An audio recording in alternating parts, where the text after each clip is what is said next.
Hello दोस्तों, welcome to my channel UP board Adda 94। आप सभी का अपने YouTube channel UP board Adda 94 में स्वागत है।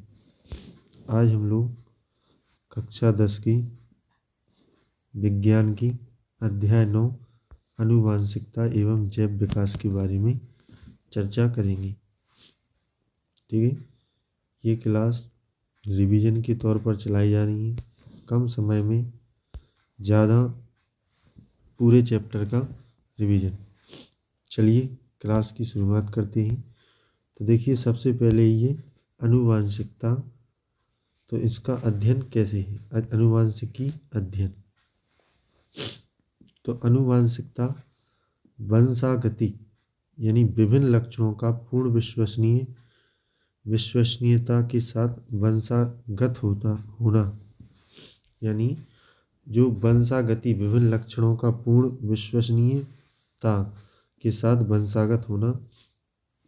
दूसरा, विभिन्नता या विविधता, यह जनक और संतति के लक्षणों की असमानता की अवस्था है। आगे देखेंगे तो जो शारीरिक कोशिका विभिन्नता, यानी शरीर की जो कोशिकाएं उनकी कैसी विभिन्नता होती है। दूसरा, जनन कोशिका विभिन्नता क्या होती है, तो यह देखेंगे। तो सबसे पहले यह शारीरिकी कोशिका में आती है।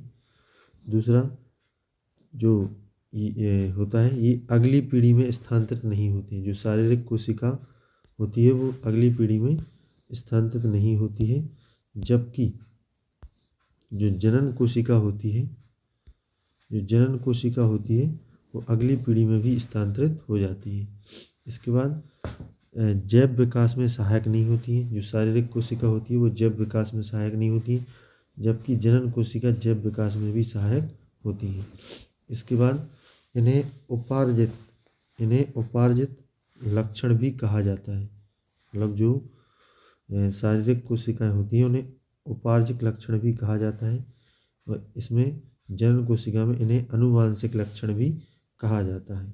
ठीक है, आगे देखेंगे तो इनके कुछ उदाहरण देखते हैं। कौन कौन से उदाहरण हैं। तो उदाहरण में कानों में छेद करना, कुत्तों में पूंछ काटना, तो ये शारीरिक कोशिका विभिन्नता है। जबकि जनन कोशिका भिन्नता है मानव के बालों का रंग, मानव की शरीर की लंबाई, ये सारी जनन कोशिका भिन्नता है। ठीक है, अब देखिए जनन के दौरान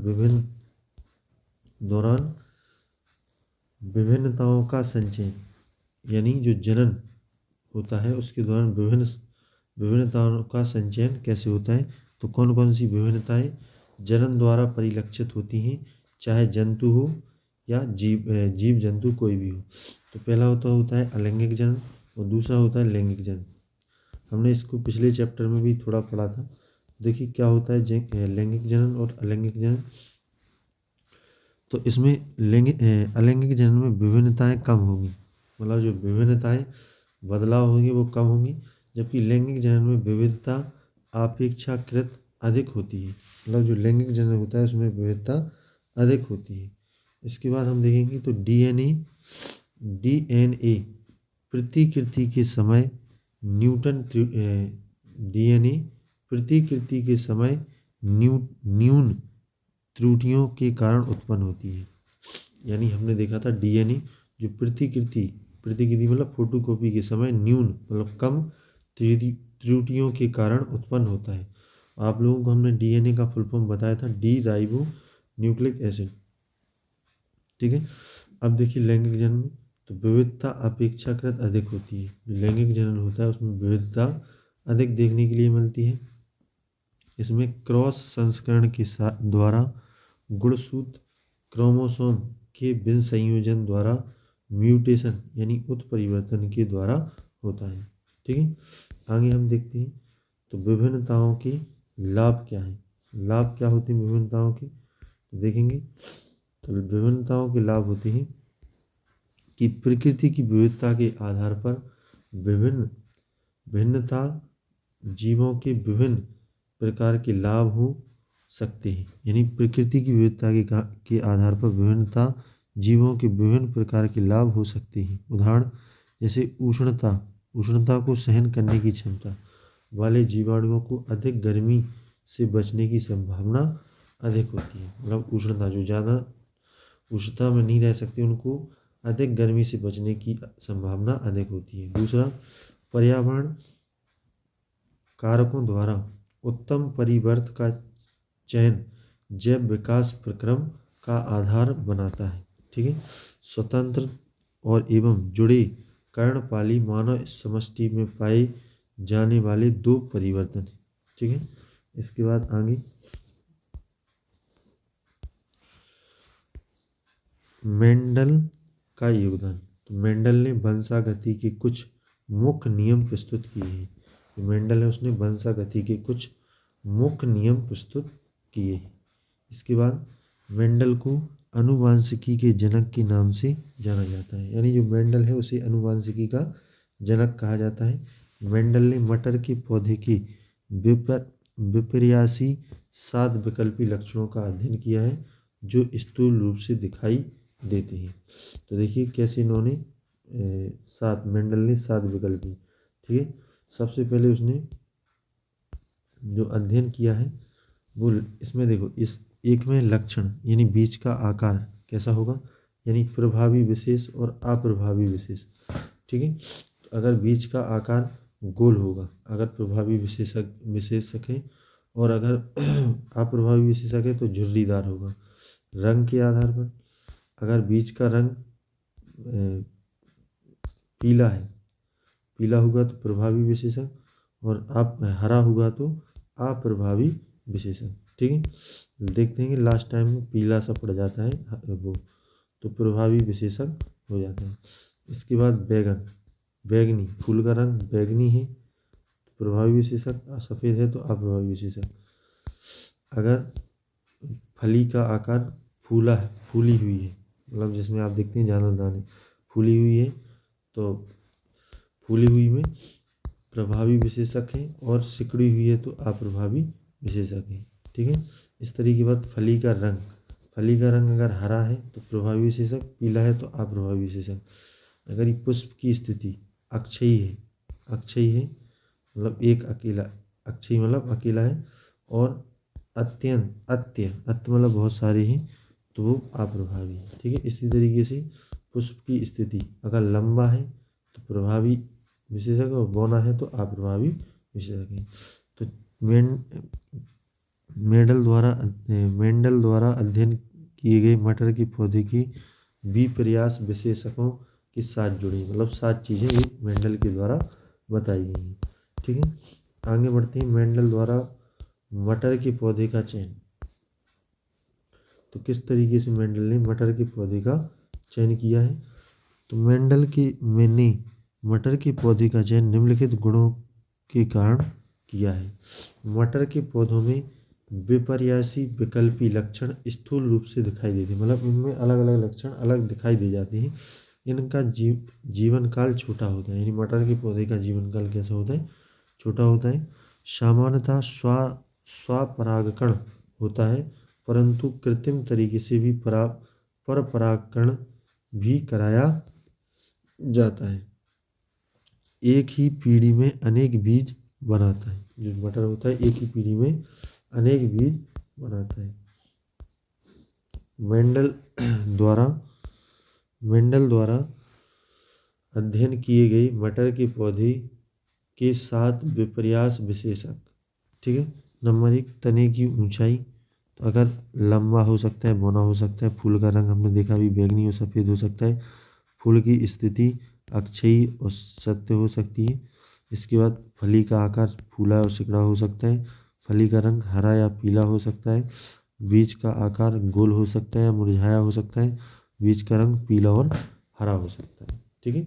ये अभी हमने विपर्यास विशेषक देखी थी। ठीक है।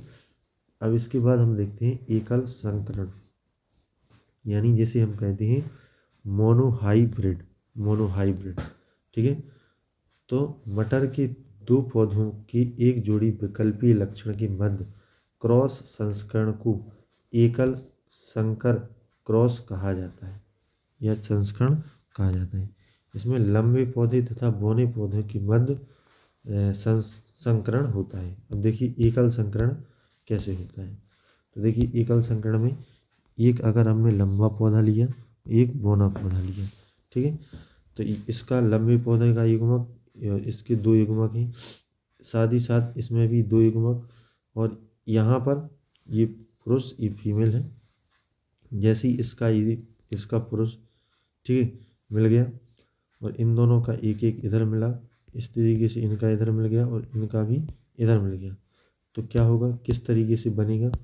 तो जब हम फीमेल फीमेल होगा तो लंबा पौधा भी लंबा पौधा, तो टी हो जाएंगे इस तरीके से, तो पूरा स्ट्रक्चर। तो यहाँ भी क्या होगा, लंबा पौधा बनेगा, यहाँ भी लंबा होगा, यहाँ भी लंबा पौधा होगा, लेकिन यहाँ बौना पौधा होगा। क्यों, ध्यान रखना, जैसे बड़ी टी और छोटी टी मिलेंगी, बड़ी टी और छोटी टी, तो तब तो जब इसके गुण बड़े हैं तो टी के बड़े गुण हैं तो बड़ा लंबा पौधा ही होगा, ठीक है, जब बड़े बड़े मिलेंगे। और अगर बड़े और छोटे मिलेंगे तो भी लंबा पौधा मिलेगा, और छोटा और बड़ा मिलेगा तब भी लंबा पौधा, और लेकिन दोनों अगर छोटे होंगे तो बौना पौधा, क्योंकि दोनों के लक्षण भी कैसे हैं, बौने बौने के लक्षण हैं, इसलिए बौना पौधा। एक लंबा है दूसरा भी लंबा है तब तो लंबा पौधा बनेगा। इसके बाद इधर इधर देखो, तो एक लंबा है दूसरा बौना है तब भी लंबा पौधा बनेगा, ठीक है। इसके बाद इधर देखिए, तो अगर एक लंबा है और दूसरा बौना है तब भी लंबा होगा, लेकिन दोनों अगर बौने बौने पड़ जाएंगे तो बौना पौधा ही होगा, ठीक है। इस तरीके से ही पुरुषों में भी होता है, ठीक है। अब देखेंगे अवलोकन हम करेंगे। तो प्रथम संतति एफ पीढ़ी में सभी पौधे लंबे थे, ठीक है। जो एफ पीढ़ी थी इसमें सभी पौधे कैसे थे, लंबे थे, ठीक है। इसके बाद दूसरा F2 पीढ़ी में 3/4 लंबे पौधे, 3/4 लंबे पौधे तथा 1/4 बौने पौधे थे, ठीक है। हमने देखा था यहाँ पर क्या था, यहाँ पर 3/4 और 1/4 बौने पौधे, देखें ध्यान से। तो इधर देखो, इधर ऊपर वाले P1 में TT, क्योंकि ये बड़ा छोटा मिल रहा था, इधर भी बड़ा और छोटा मिल रहा था, तो यहाँ दोनों सभी बड़े हो रहे बन रहे थे, इधर भी बड़ा था इधर छोटा था, ये बड़ा बन गया, इधर बड़ा इधर छोटा, ये भी बड़ा। तो मतलब पहले वाले F1 में तो सभी बड़े थे, लेकिन जैसे ही हमने देखा F2, तो यहाँ पर ये जो बना है ये F2 बना है। क्या बना है, F2। तो F2 में देखा कि 1 2 3, यानी 4 में से 3/4 तो कैसे हैं, लंबे हैं, लेकिन 1/4 यानी एक पौधा कैसा है, बौना है, वही यहाँ पर बताया जा रहा है। तो हम देखते हैं जीनोटाइप F2 3:1 है, क्योंकि 3 लंबे पौधे और एक बौना पौधा। जीनोटाइप F3 1:2:1 होगा, यानी टीटी का संयोजन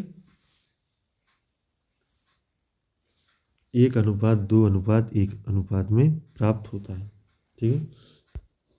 निष्कर्ष, तो हमने देखा कि टीटी दोनों लंबे पौधे हैं, यद्यपि टीटी बौना पौधा, यानी बड़े और छोटा मिलेगा तो लंबा बन सकता है, लेकिन दोनों अगर छोटे मिलेंगे तब लंबा नहीं मिलेगा, लेकिन दोनों बड़े मिलते हैं तब भी लंबा पौधा बन सकता है, ठीक है।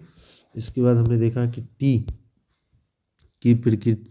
टी की एक प्रति पौधों को लंबा बनाने के लिए पर्याप्त है, जबकि बौनेपन के लिए टी की दोनों प्रतियां टीटी होनी चाहिए। टी जैसे लक्षण प्रभावी लक्षण कहलाते हैं, टी जैसे लक्षण अप्रभावी लक्षण भी कहलाते हैं। मतलब जो बड़ी टी होता है वो प्रभावी लक्षण होते हैं, जो छोटी टी होता है वो अप्रभावी लक्षण होते हैं, ठीक है। अब हम देखेंगे द्विसंकरण, यानी कैसे द्विसंकरण और या विकल्पीय संकरण होता है।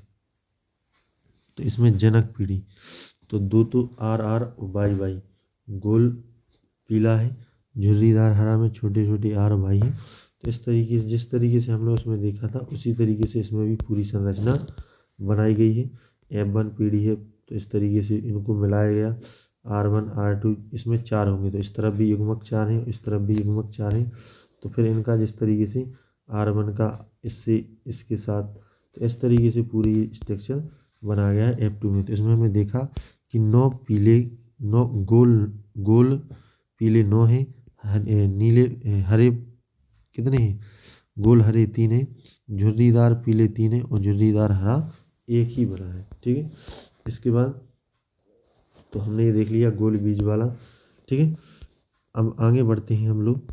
तो अब आगे बढ़ कर देखते हैं कि लक्षण अपने आप को किस प्रकार व्यक्त करते हैं, यानी जो लक्षण होते हैं वो अपने आप को किस प्रकार व्यक्त करते हैं।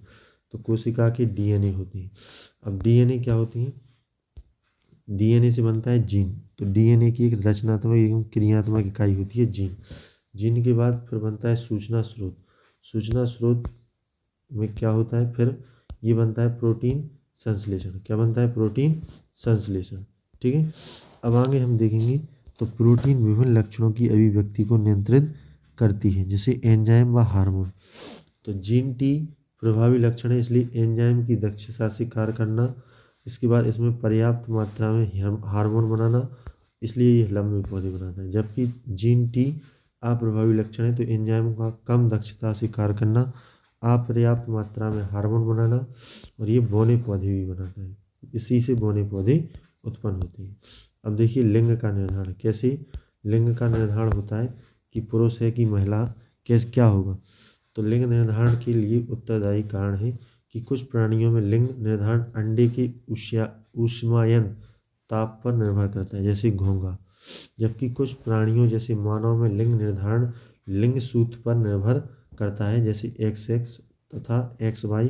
अगर XX है तो मादा और XY है तो नर होता है। ठीक है, आगे बढ़ते हैं। अब देखिए मानव में लिंग का निर्धारण कैसे होता है। तो अगर इधर देखिए, इधर नर में होते हैं XY गुणसूत्र। क्या होते हैं, XY गुणसूत्र। तो मादा में होते हैं XX गुणसूत्र।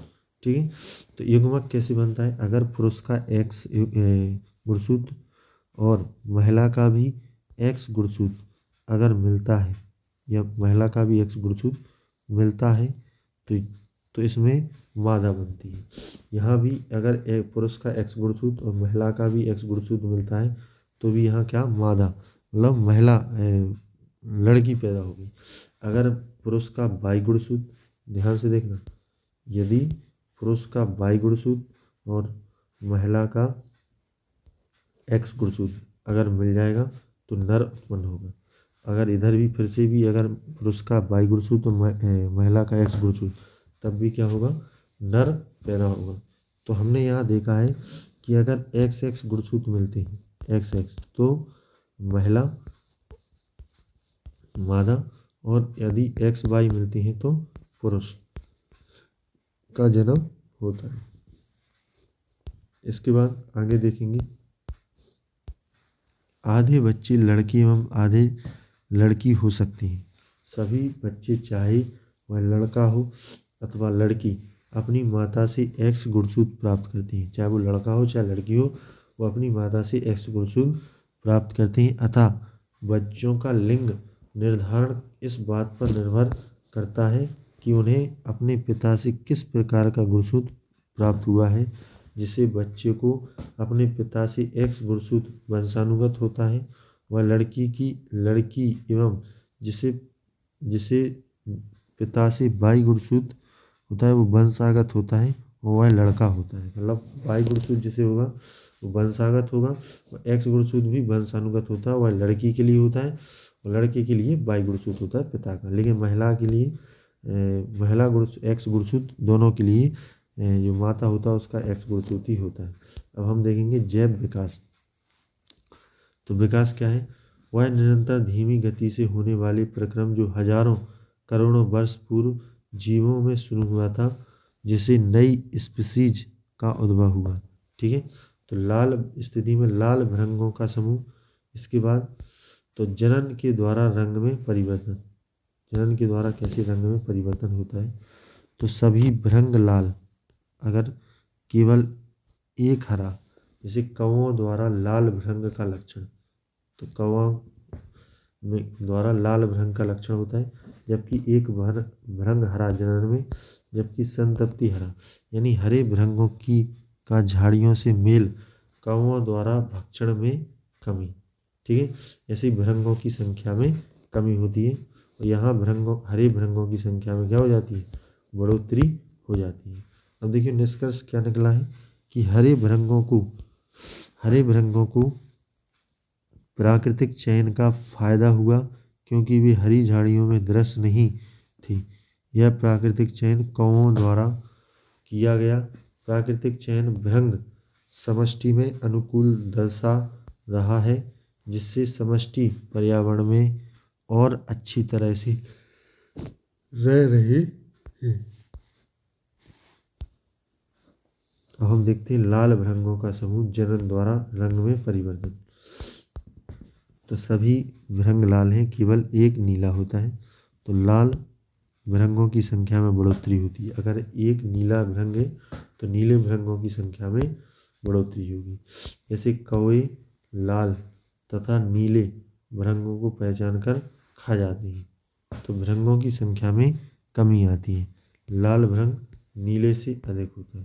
ठीक है, यदि अचानक हाथी आता है तो भृंगों सहित झाड़ी को रौंद देता, तो इसे संयोग से नील भृंग से बच जाते हैं। कौन बच जाते हैं, नील भृंग। निष्कर्ष क्या निकला है कि रंग परिवर्तन में अस्तित्व के लिए कोई लाभ नहीं मिला।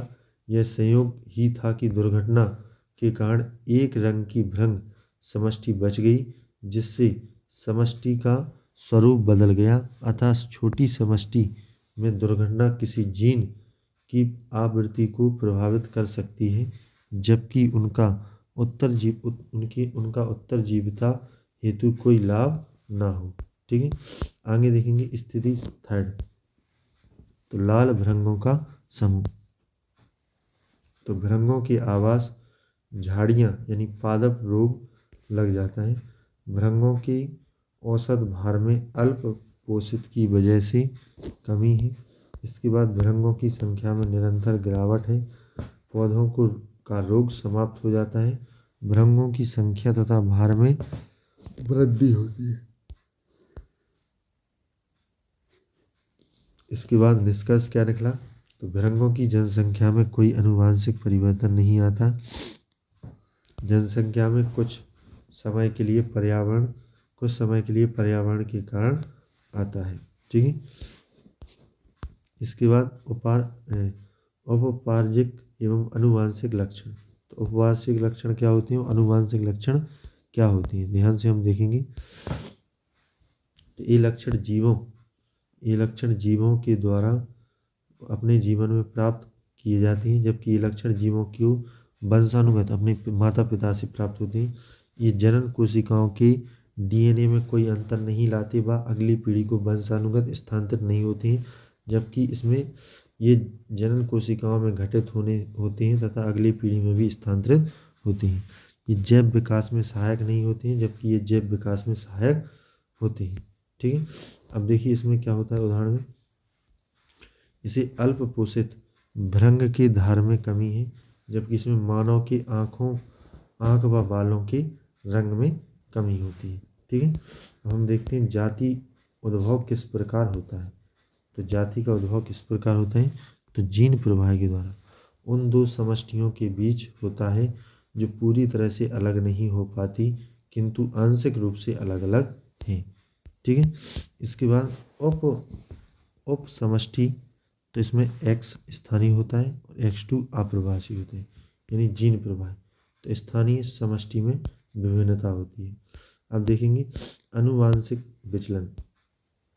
तो किसी एक समष्टि की उत्तरोत्तर पीढ़ियों में जीन्स की बारंबारता से अचानक परिवर्तन का उत्पन्न होना। ठीक है, ये आनुवंशिक विचलन है। प्राकृतिक चुनाव क्या है, तो यह प्रक्रम जिसमें प्रकृति उन जीवों का चुनाव कर बढ़ावा देती है जो बेहतर अनुकूलन करते हैं। जबकि भौगोलिक पृथक्करण क्या है, तो जनसंख्या में नदी पहाड़ आदि के कारण आता है। इसमें दो उप समष्टि के मध्य अंतर जनन नहीं हो पाता है। ठीक है, अब देखिए आनुवंशिक विचलन क्या है। तो जेड कोई समष्टि है, तो इसमें उप समष्टि और उप समष्टि जेड यानी भौगोल रूप से विलग नदी पहाड़ इत्यादि, तो ये उत्तरोत्तर पीढ़ियाँ बन जाती हैं। ठीक है, इस तरीके से चलता रहता है। अब देखिए नया आगे बढ़ते हैं, तो अगली जो हेडिंग है आप इनको देख लेना, ठीक है, इतना इम्पोर्टेंट नहीं है। अब आगे बढ़ते हैं, तो विकासीय संबंध योजना। तो समजात अभिलक्षण, तो विभिन्न जीवों में यह अभिलक्षण जिनकी आधार संरचना लगभग एक समान होती है, यद्यपि विभिन्न जीवों में उनके कार्य भिन्न भिन्न होते हैं। यानी संरचना एक जैसी होती है लेकिन उनके कार्य कैसे होते हैं, अलग अलग होते हैं। उसे हम समजात अभिलक्षण कहते हैं। उदाहरण में जैसे पक्षियाँ हैं, सरीसृप पक्षी हैं, सरीसृप है, जल स्थलचर हैं, स्तनधारियों के पदों की आधारभूत संरचना एक समान है, किंतु यह विभिन्न कशेरुकी जीवों में भिन्न भिन्न कार्य के लिए होते हैं, ठीक है। समजात अंग यह प्रदर्शित करते हैं कि इन अंगों की मूल उत्पत्ति एक ही प्रकार के पूर्वजों से हुई है, व जैव विकास का प्रमाण देते हैं, ठीक है। अब इसमें देखो समरूप लक्षण क्या होंगे, तो वह अभिलक्षण जिनकी संरचना व संगठनों में अंतर होता है, सभी की उत्पत्ति भी समान नहीं होती है, किंतु कार्य समान होता है, ठीक है। जैसे पक्षी के अग्रपाद एवं चमगादड़ के अग्रपाद, मतलब आगे की पंख, ठीक है। तो मतलब इसमें ऐसा कहा गया कि उनकी संरचना व संगठनों में अंतर होता है, लेकिन सभी की उत्पत्ति भी समान नहीं होती है, किंतु कार्य समान होते हैं। जैसे पक्षी में आगे की ओर अग्रपाद मतलब आगे पैर होते हैं, और चमगादड़ में भी आगे के पैर होते हैं, लेकिन उनकी संरचना और संगठनों में अंतर होता है, ठीक है। उत्पत्ति भी समान नहीं होती है। समरूप अंग यह प्रदर्शित करते हैं कि जंतुओं के अंग जो समान कार्य करते हैं, अलग अलग पूर्वजों से विकसित हुए हैं, ठीक है। इसके बाद हम देखते हैं जीवाश्म। तो जीव के परिरक्षित अवशेष जीवाश्म कहलाते हैं। उदाहरण जैसे कोई मृत कीट गर्म मिट्टी में सूखकर कठोर हो जाए तो उसका जीवाश्म होता है।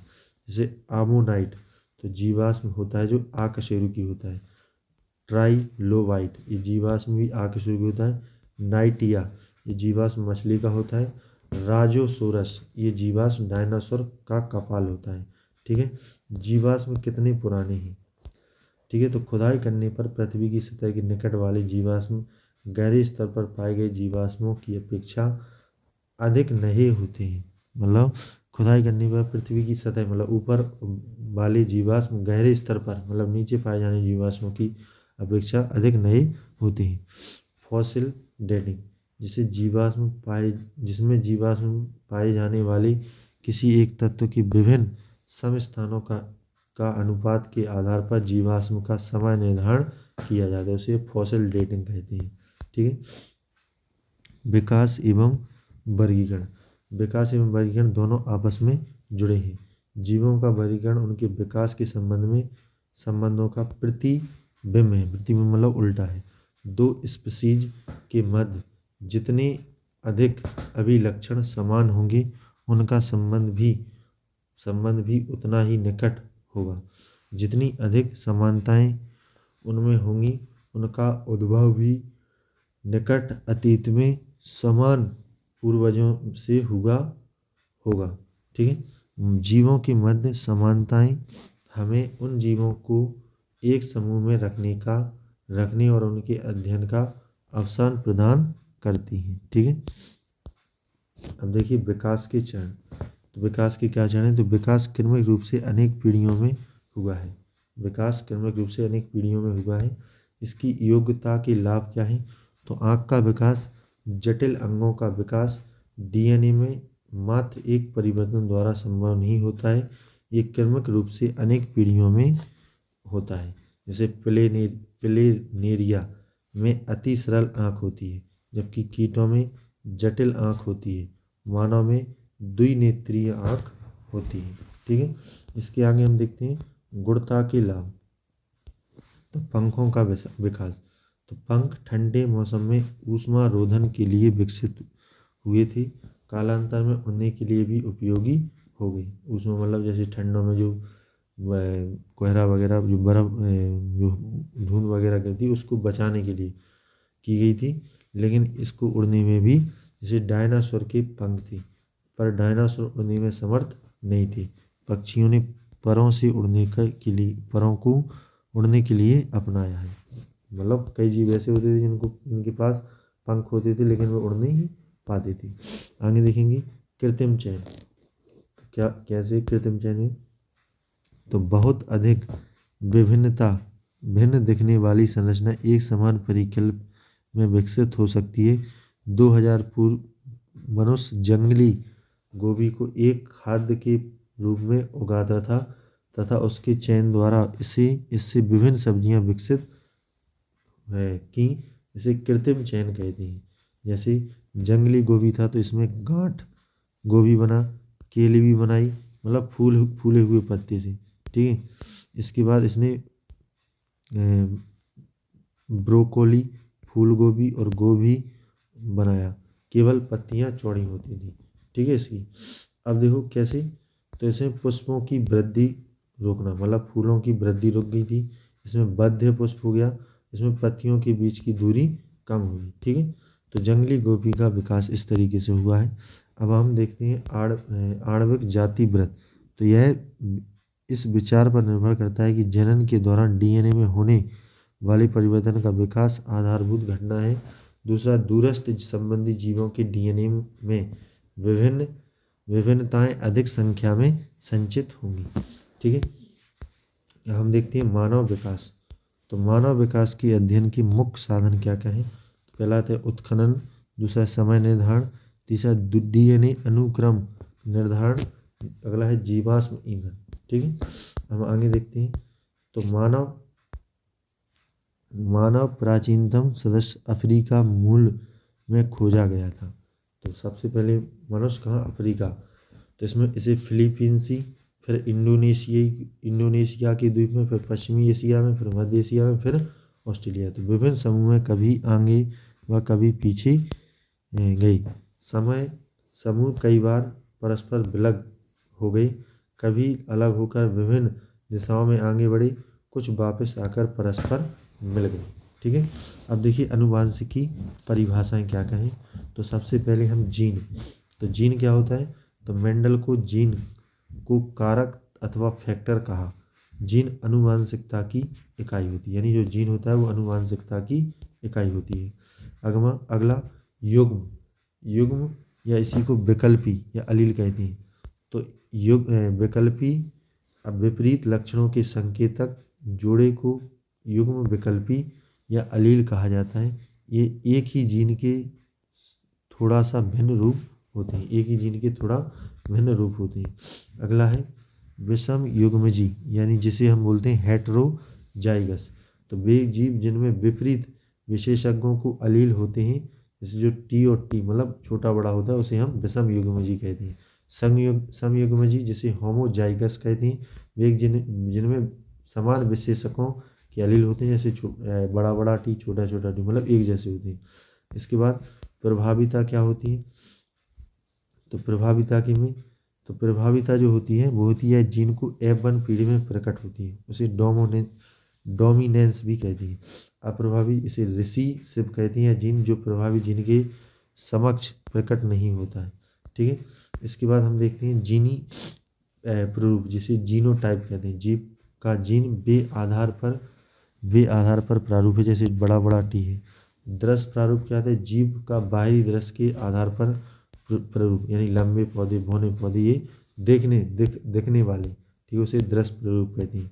सूक्ष्म विकास क्या होता है? तो छोटे क्षेत्र में होने वाला विकास, सूक्ष्म विकास, जैसे भृंगों के शरीर के रंग में परिवर्तन। स्पीशीज क्या होता है? तो जनसंख्या में समान जीवों का समूह जो आपस में निषेचन कर उत्पाद जीव बनाता है, उसे हम स्पीशीज कहते हैं, ठीक है। आगे हम देखते हैं गुणसूत्र। तो गुणसूत्र क्या है? धागे जैसी संरचनाएं जो कोशिका के केंद्र में पाई जाती हैं, जिसमें कोशिका की अनुवांशिक सूचना होती है, उसे गुणसूत्र कहते हैं। डीएनए क्या है? तो डीऑक्सीराइबोज न्यूक्लिक एसिड, यह गुणसूत्र में उपस्थित होता है, ठीक है। तो यहाँ तक ये हमारा चैप्टर हो गया है समाप्त। रिवीजन यहीं समाप्त होता है, ठीक है। बाकी आपको वीडियो कैसी लगी है तो कमेंट बॉक्स में ज़रूर बताना, ठीक है। बाकी अपने दोस्तों के साथ भी वीडियो को शेयर ज़रूर किया करो। बाकी वीडियो की यहीं समाप्त करते हैं। जय हिंद, जय